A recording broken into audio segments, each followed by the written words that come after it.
জুলুম এবং অবিচার যদি কেউ করে তো এর শাস্তি আখিরাতে যা আল্লাহ রেখেছেন তা তো হবেই। দুনিয়াতে নগদ শাস্তি ভোগ করা ছাড়া মানুষ পা নাড়াতে পারবে না।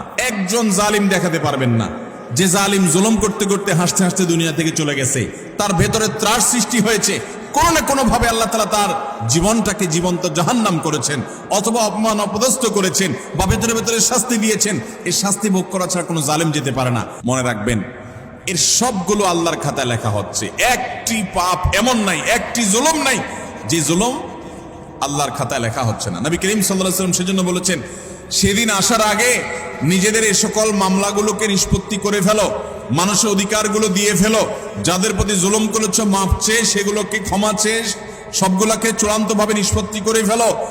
যেদিন এগুলোর বিচার যখন আল্লাহ শুরু করবেন তখন কাউকে ছাড় দিবেন না। নবী সাল্লাল্লাহু আলাইহি ওয়াসাল্লাম বলেছেন, আতাদরুনা মানিল মুফলিস, তোমরা কি জানো সবচেয়ে বড় ভিখারি কে, অভাবীকে? সাহাবীরা বলেছেন, আল মুফলিসু ফিনা মান লা দিনারাহু ওয়া লা দিরহামা। হে আল্লাহর রাসূল, আমাদের মধ্যে যার টাকা পয়সা নাই সেই তো অভাবী, আমরা জানি। নবীজি সাল্লাল্লাহু আলাইহি ওয়াসাল্লাম বলেছেন, আরে সে অভাবী আসল অভাবী না। আসল অভাবীর পরিচয় তাহলে শুনো। একটা লোক দুনিয়াতে অনেক কোরআন তেলাওয়াত করেছে, অনেক তাসবিহ জপেছে, অনেক হজ উমরা করেছে, অনেক বেশি ইবাদত বন্দেগী করেছে, অনেক নফল নামাজ পড়েছে, নফল রোজা রেখেছে, অনেক দান সাদাকা করেছে, অনেক ভালো কথা মানুষকে শুনিয়েছে, অনেক মাহফিলে সে গিয়েছে, অনেক ভালো কাজে সহযোগিতা করেছে, হাজী সাহেব গাজী সাহেব হয়েছে, সবই ঠিক আছে। কিন্তু এত বিশাল পরিমাণ আমলের পাহাড় নিয়ে আল্লাহর কাছে তিনি হাজির হয়েছেন। তার আশা, এত আমল করে আসছি, জান্নাত আমার ঠেকাবে কে?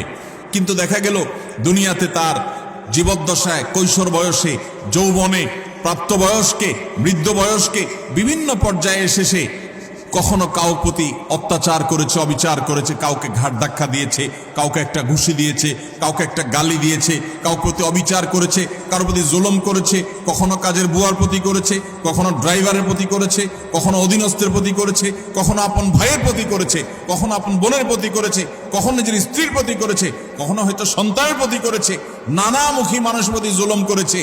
এই জুলুমগুলোর যাদের প্রতি করা হয়েছে, কিয়ামতের ময়দানে এই লোক যখন আমলের পাহাড় নিয়ে জান্নাতে যাওয়ার জন্য মুছে তাও দিবে, সমস্ত পাওনাদার হাজির হয়ে আল্লাহর কাছে বলবে, আল্লাহ, এই ব্যক্তি যে আজ জান্নাতে যাওয়ার জন্য প্রস্তুতি গ্রহণ করছে, এই লোক সে আমাদের অধিকার নষ্ট করেছে, আমাকে একটি আঘাত করেছে, আমি দুর্বল ছিলাম, হয়তো রিকশাওয়ালা, কিছু বলতে পারি নাই। আপনি তো আহকামুল হাকিমিন, আজ বিচার দিবসেতে বিচার হবে, দুনিয়াতে আমি বিচার পাই নাই, আজকে আমি বিচার চাই। আল্লাহ তাআলা তখন ওই ব্যক্তিকে আল্লাহ রাব্বুল আলামিন তখন বলবেন, এখন বিচার হলো, তুমি যে আমলের পাহাড় নিয়ে এসেছো সেখান থেকে কিছু আমল সওয়াব তাকে দিয়ে দাও, কিছু সওয়াব তাকে দিয়ে দাও, তোমার কাজের প্রায়শ্চিত্ত হবে। তাকে আল্লাহ তাআলা বিদায় করবেন, নিষ্পত্তি করবেন। আরেকজন হাজির, এভাবে একে একে যত পাওনাদার তার কাছে হবে, সমস্ত পাওনাদারদের পাওনা দিতে দিতে তার আমল যা নিয়ে এসেছে এ আমলের সকল সওয়াব ফুরিয়ে যাবে, শেষ। কিন্তু পাওনাদার তখনও আছে। এবার পাওনাদারদের পাওনা নিষ্পত্তি করবার জন্য আল্লাহ তাআলা পাওনাদারদের পাপের বোঝা তার মাথায় একটু একটু করে, তার অপরাধের অনুপাত হারে আল্লাহ তাআলা দিতে দিতে পাপের বোঝা মাথায় নিয়ে, আমল তো সওয়াব তো এর আগেই শেষ পাওনাদারকে দিয়ে, এবার পাওনাদারদের পাপের বোঝা মাথায় নিয়ে সে জাহান্নামে নিক্ষিপ্ত হবে। নবী সাল্লাল্লাহু আলাইহি ওয়াসাল্লাম বলেছেন, ওই লোকের মতো ভিখারি, তার মতো অসহায়, তার মতো অভাবী, তার মতো কপাল পোড়া আল্লাহর জমিনে আর কেউ হবে না। সেই অভাব যেন আমাদের না হয়। এজন্য ভাইরা আমার, দুনিয়ার জীবনে আমার কারোর প্রতি যেন কোনো জুলুম না হয়, কোনো অবিচার না হয়, গায়ের জোর যেন আমি না দেখাই। আল্লাহ যেন আমাকে মনুষ্যত্ব, এটা যেন আমার মধ্যে অর্জন করতে পারে। বিশেষ করে তরুণ এবং কিশোর বন্ধুরা, বয়সের কিছু পাগলামো আছে, বয়সের কারণে শরীরে কিছু গরম ভাব আসে, খবরদার। কারোর প্রতি যদি কখনো রাগ করেও ফেলেন, অবিচার করেও ফেলেন, শয়তানের প্ররোচনায় পড়ে সাথে সাথে তার কাছে মাপ চেয়ে নেবেন, নিষ্পত্তি করে ফেলবেন, এটা রেখে দিবেন না। কারণ আল্লাহর খাতায় প্রত্যেকটা অপরাধ লিপিবদ্ধ হবে। এটা তো আখিরাতের কথা।